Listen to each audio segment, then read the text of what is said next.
ഇന്നത്തെ വായനയിൽ പുലി എന്ന ചെറുകഥയുടെ ബാക്കി. ഗ്രാമത്തെ നടുക്കുന്ന വിധം പുലി ഒന്ന് മുരണ്ടു. കോട്ടമതിൽ പെട്ടെന്നിടിഞ്ഞു. കുറേ പേർ പരക്കം പാഞ്ഞു. കോട്ടയുടെ വിടവിലൂടെ അയാൾ പതുക്കെ അകത്ത് കയറി.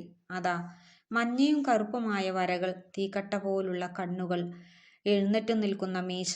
ഇത് കുമ്മാട്ടിക്ക് കേലുകെട്ടുന്ന പുലിയല്ല, ഇത് പുലിയേ അല്ല, കാലനാണ്.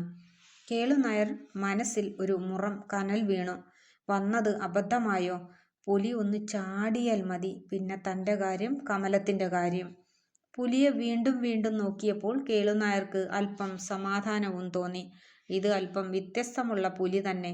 അല്ലെങ്കിൽ ഒരു പ്രകോപനവുമില്ലാതെ ഇത് പറമ്പിന് നടുവിൽ കിടക്കുമോ? ആളുകൾ അനക്കമറ്റ് തന്നെ തന്നെ നോക്കി നിൽക്കുന്നതൊന്നും പുലി ശ്രദ്ധിക്കുന്നില്ല. അതിൻ്റെ ശ്രദ്ധ മുഴുവൻ തൻ്റെ മുന്നിലെ കൂടയിലായിരുന്നു.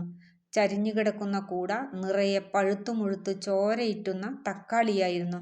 പുലി തക്കാളി തന്നെ ശ്രദ്ധിച്ചു. ഓരോന്നോരോന്നായി വായിലിട്ടു ചവച്ചുകൊണ്ടിരുന്നു.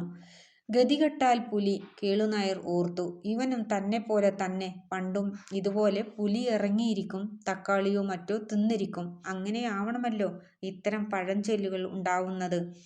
മറ്റൊരിക്കൽ കൂടി പുലി മുരണ്ടപ്പോൾ ചുങ്കം വിറച്ചു. ആളുകൾ ജീവനും കൊണ്ടോടി. തിരക്കിൽപ്പെട്ടു നിലത്തു വീണ കേളുനായർ പിടഞ്ഞെഴുന്നേൽക്കാൻ പാടുപെടുന്നതിനിടയിൽ തലപൊക്കി നോക്കി. പുലി അവിടെ തന്നെ ഇപ്പോഴും തക്കാളി തിന്നുകയാണ്.